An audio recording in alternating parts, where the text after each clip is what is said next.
इतने वालिदैन शिकायत करते हैं ना कि मेरा बच्चा यूँ करता है, मेरा बच्चा यूँ नहीं करता, उसको सियासी जिम्मेदारी नहीं है, उसको माँ का कोई एहसास नहीं है, वो छोटी बहन को थप्पड़ मारता है, पढ़ता नहीं है। उन सब की बुनियादें हमने 7 साल की उम्र में रख दी होती हैं, क्योंकि 7 ईयर्स तक आपका बच्चा जो है वो सिर्फ और सिर्फ रिकॉर्डिंग मशीन होता है, उसका अपना कॉन्शियस माइंड नहीं होता बिल्कुल। और वो रिकॉर्ड क्या कर रहा होता है, पैटर्न रिकॉर्ड कर रहा होता है, चीज़ों को बॉडी में लेबल, अपने दिमाग में लेबल कर रहा होता है, सही क्या है गलत क्या है, सही क्या है गलत क्या है। और सही गलत के लिए जो उसका फिल्टर है ना, वो उसकी माँ और उसके बाप होते हैं। लिहाजा एक कोई भी इवेंट हुआ है तो वो माँ की तरफ देखेगा, अगर माँ ने उस पर अप्रूवल का इजहार किया है भाई अपने जेस्चर से, अपने हाथ से या मुंह से, कैसे, तो बच्चे के दिमाग में वो सही के तौर पर रिकॉर्ड हो जाएगा। अगर माँ हर वक्त नुकरानी को थप्पड़ मारती है, नुकरानी को डांटती है, नुकरानी को कहती है तुम फजूल औरत हो, तुम गंदी औरत हो, तुम गलत औरत हो, ये करती है, वो उसके साथ कैटेगरी नहीं बनाएगा, वो ये कहेगा ये ही दुरुस्त है, ये ही दुरुस्त है। तो वो अब उसके अंदर पैटर्न डेवलप हो गए हैं। लिहाजा जब 7 साल के बाद आपने एक टेप रिकॉर्डर में रिकॉर्ड करते अब टेप रिकॉर्डर के वो नीचे से डंडा से उसको तोड़ देते थे, तो अब नया रिकॉर्डिंग नहीं हो सकती थी। अब तकरीबन 7 साल की में रिकॉर्डिंग बंद हो गई।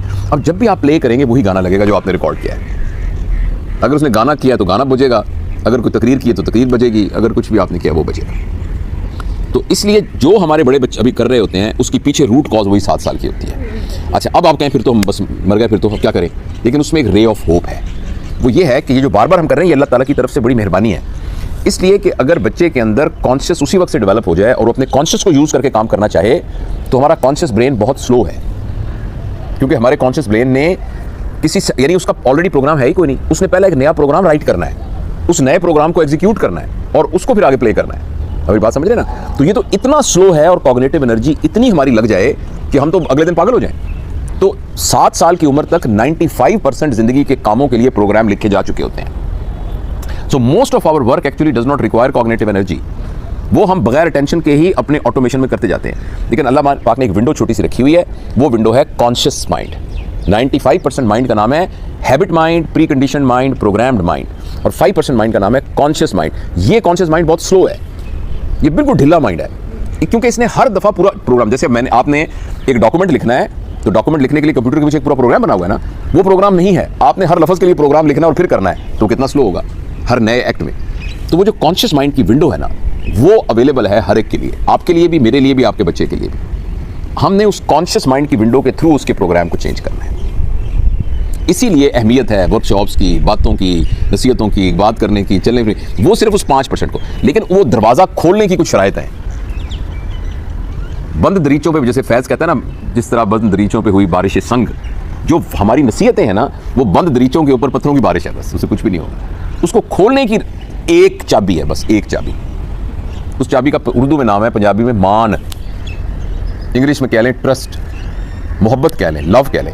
अगर आपका बच्चा हो या कोई गैर हो, आपका और उसके दरमियान मान का रिलेशनशिप हो गया ना, क्रेडिबिलिटी इस्टेब्लिश हो गई, फिर आप उसकी कॉन्शियस की विंडो में जा सकती हैं।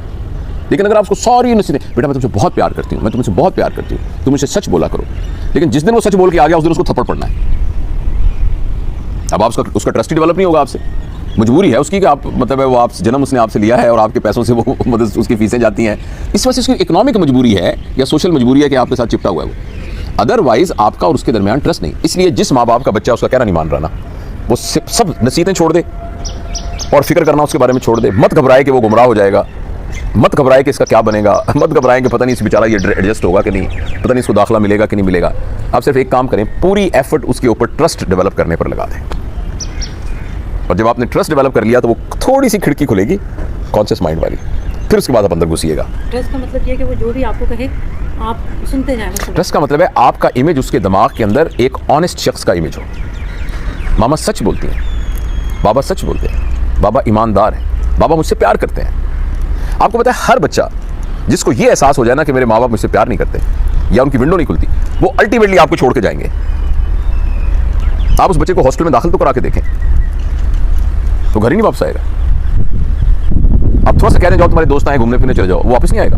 आ रहा हूँ अभी बेटा, घंटा हो गया है, मामा मैं आ रहा हूँ, 2 घंटे हो गया बेटा। ये सब बच्चे जो ऐसे कर रहे हैं ना, ये सारे के सारों के वालिदैन ने उनके साथ अपने ट्रस्ट को बिगाड़ा हुआ है। तो अपने ट्रस्ट को दोबारा बनाने की, और दोबारा बन सकता है, और मैंने तो उसका तरीका एक ही निकाला है, मैं अपना ज़ाती आपको बताता हूँ, वो यही है। आज मेरे बेटे का फ़ोन आया, मैंने कहा यार वो तेरी मिसालें दे दे कि मैं आज कल करता रहूँगा, क्या कह रहा वो आपने वही कहा होगा, मैं माफ़ी मांगता हूँ बच्चों से।